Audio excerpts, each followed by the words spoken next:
Hi, welcome to the Healing Hub. This is Helen. This week I'm going to talk you through something I call the 3-point therapy technique, which will help you process issues, emotional issues. I mean, whatever it is, there are other emotions going on underneath. So this should help you kind of clear things up and turn things around. Now what I'll do, I'll go through the 3 points individually, and then I'll use myself as a guinea pig and work on something that's kind of coming up for me and work through the whole thing for myself to give you a better idea of what it's all about. Okay, so point 1 is cause. Cause involves looking for the main issue or the main negative emotion. And quite often with this point, past stuff will come up. So once you think, or you figure out what the emotion is, fear, anger, whatever it is, quite often you can link that to something from the past, or many experiences from the past that are causing you to feel a certain way now. Now the question I use here usually is, what is the main negative emotion here? Point 2 is meaning.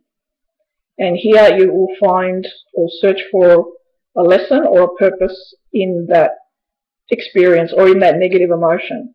So that negativity has something to teach you.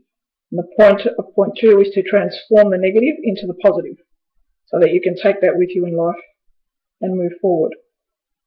And here you'll ask questions like, what is the lesson here?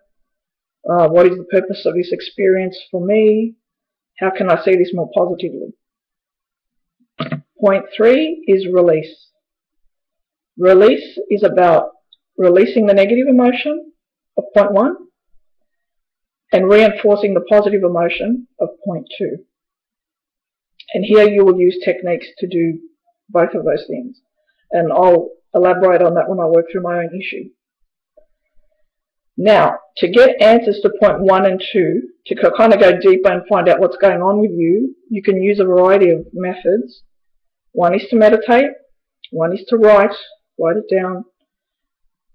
Use cards like angel cards, tarot cards, runes, any kind of, those kind of divinatory tools. Or just, I don't know, sit and think about it, reflect on it, and get answers. Now what I'm going to use is 2 decks of cards that I've created to go with a chart that I use with clients called the DIY therapy chart. Now I basically use this method anyway personally, but I don't do it in such a structured way because I know it off by heart. I'm going to explain things step by step just because it will help you better as it helps my clients. Okay, now first of all I have to get clear on the issue, and for me the issue is that things are changing in my life, things are moving, and there's a bit of apprehension there for me, so I want to go deeper into what that's all about and how to transform that. So, first of all, I will take the negative words in that deck from that chart and I'll shuffle them and ask, what is the main negative emotion here for me?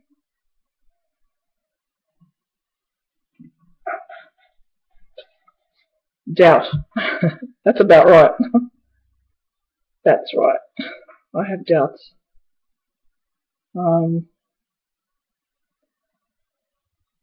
It's kind of normal, really, when you're going through major changes to have doubts.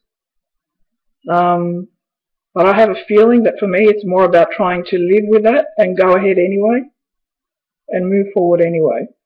So okay, I'll look at what that now is trying to teach me about life with the second deck, which is to answer the second point, meaning or lesson. So that's there. So I'll shuffle. Okay. And I'll ask, what is the lesson here?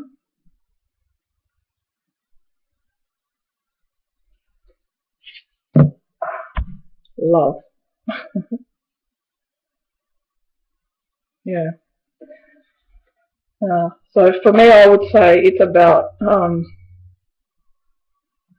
knowing that I am loved, and that because love is kind of a feeling of safety and security, and that no matter what happens, I'll be okay. I'm loved. The universe loves me. I will be okay. Whatever decision I make, mistake or not, I'll be okay.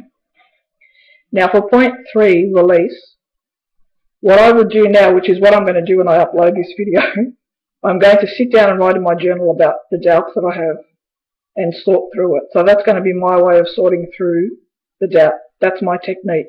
There are other ways, other things you could do, like talk to someone, maybe even do further readings with your cards or whatever, which is kind of like what I did with point 2, just to get more answers. But just kind of sit and reason, you know, what's going on here.